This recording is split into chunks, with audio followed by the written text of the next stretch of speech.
Hey y'all, it's Brandon with Voodoo Forge, and it is Saturday, the 7th and last day of our 7 days of projects. And today we're forging this crowbar.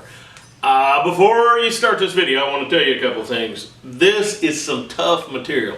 This is tool steel, and it's forged out of a drill rod. And so the drawing out process took a long time. So what I did was I sped that up, a lot of that. It's all there, but I sped it up because when I started, when I put my raw footage on and started editing, I had about an hour and 20 minutes of stuff. I don't think anybody wants to watch that, this material getting drawn out for that long. So anyway, let's get this thing made. Okay, things that I used in this project. I used a couple of hammers. I used a cold chisel. I used a couple of different types of vice grips. I used a couple of pairs of tongs. I used a pipe jig. I used a vise.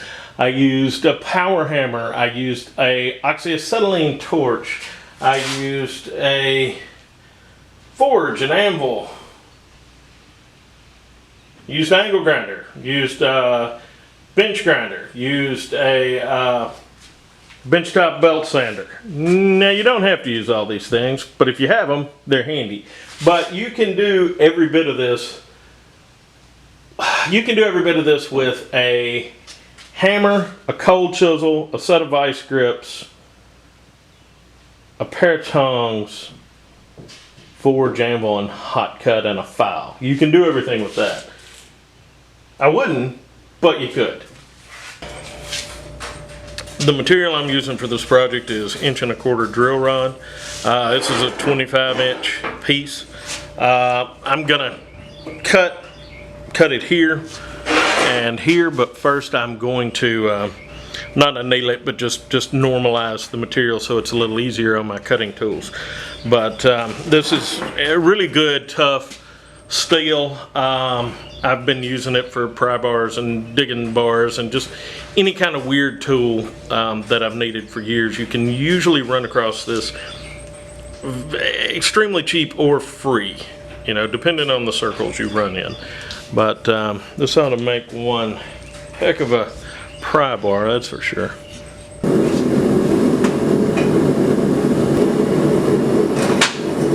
Normalizing, we want to change the structure of the steel inside, so we need to see if it's non-magnetic. You can see right there, that part right there is not magnetic. That part is. The part we heated up is not.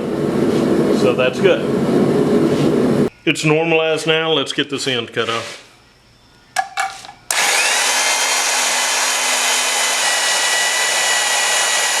Now this drill rod has a hole all the way down it, but the way we're using it, that's not gonna matter. We're gonna make this work to our benefit. First thing to do is draw this out about 6 or 7 inches.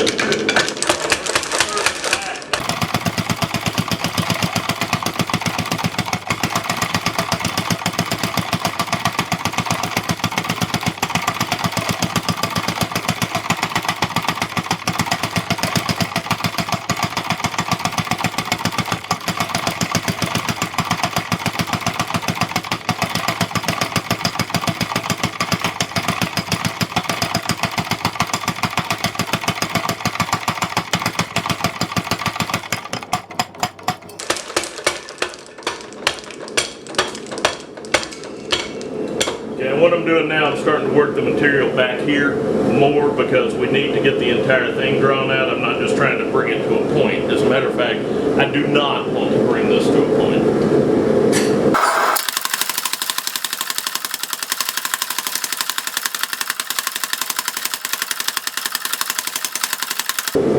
And to get this last little bit of length, we're going to kind of start flattening it out.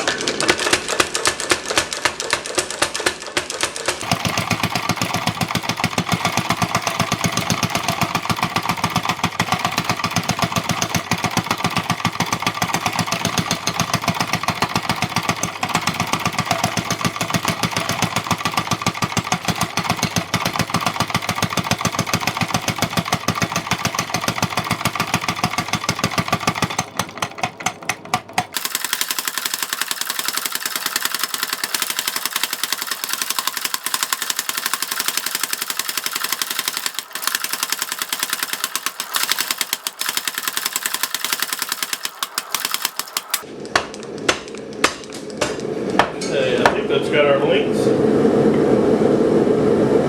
We'll check. Okay, we got our length out of it. So what I'm going to do now, I'm going to let this air cool. When we come back, I'm going to nip off this end flush, and then put the nail puller in there, the split to pull nails. But I'm going to let the whole piece cool off, because it's a whole big piece of material gets hot, and it doesn't need to be hot. So let's let it relax for a minute.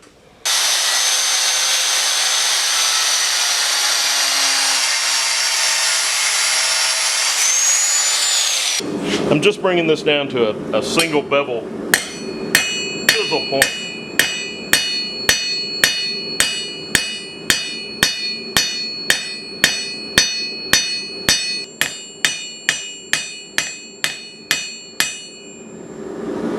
Okay, that's got her where we want her. Now we're gonna take a cold chisel and we're gonna cut the nail lifter slot. Okay, getting this lined up in the center.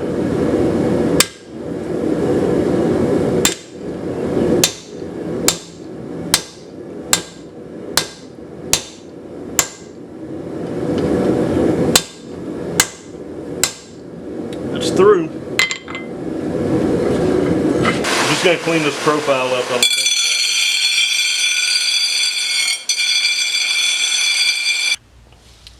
For the people who have accused me of being a bladesmith, which isn't a bad thing, but I offer evidence. I am not. This is my belt sander. Next part of the plan, we're going to take our crowbar, we're going to heat it up, we're going to clamp it to this jig, and then we're going to bend it around. Now, a couple little tips for you when you're doing that. Go ahead and make sure you've got your vice grips ready and sized to it, so you don't have to fumble with them while your material's hot. And also, there are different jaws on vice grips. For something like this, you want to use straight jawed vice grips. For when I was holding the cold chisel earlier, you want to use vice grips with a jaw like this for holding round things. All right, let's get it warm again.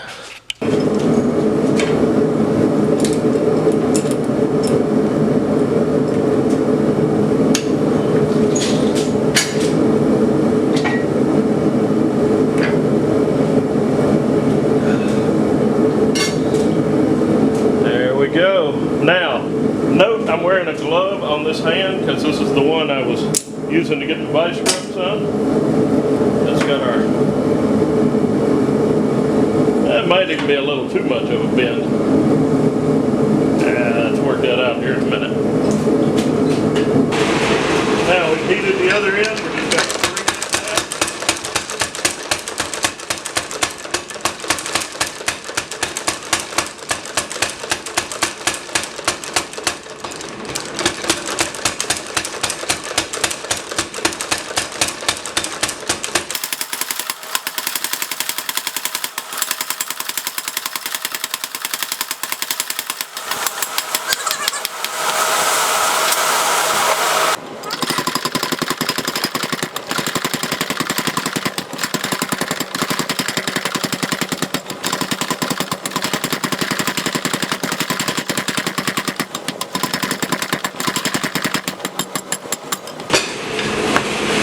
one thing to keep in mind on this one, we're not trying to taper it at all.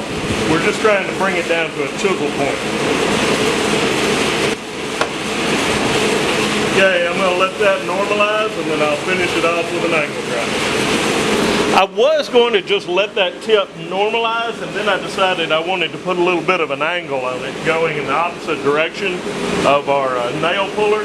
So I'm going to do that real quick.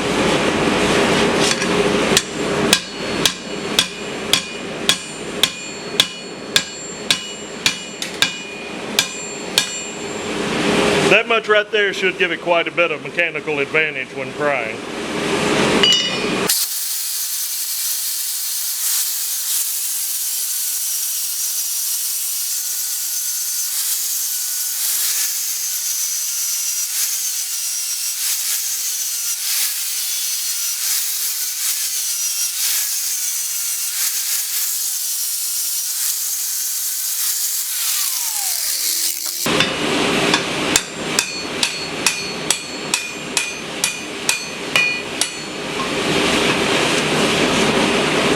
you go. That ought to be about right. Now let's heat this whole thing up.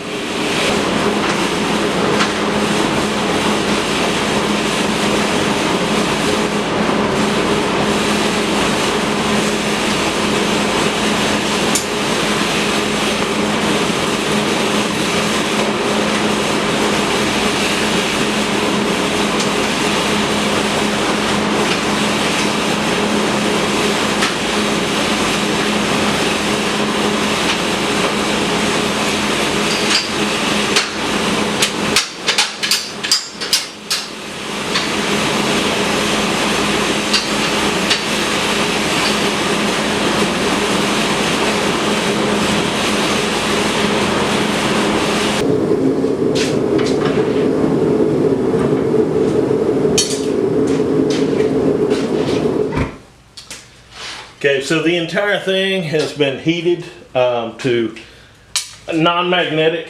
I had to do it in chapters because my forge isn't large enough to do the entire thing. Now the reason why I'm heating everything and then letting it normalize is drill rod is, they're made out of tool steel, and they're made out of annealed tool steel. It's what's actually used in the rod, and that makes them tough, but they also have enough give that they won't snap under pressure.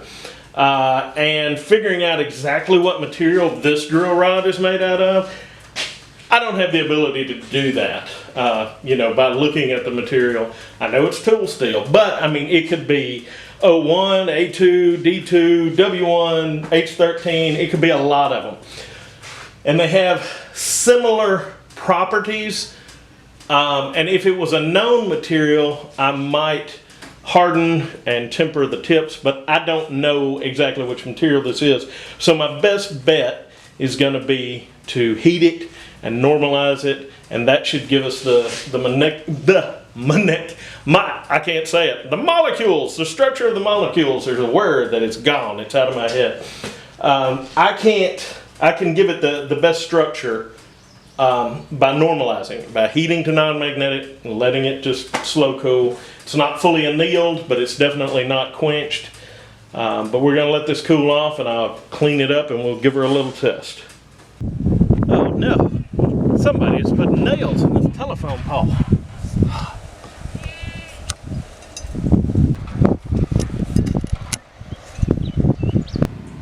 Here's our finished product.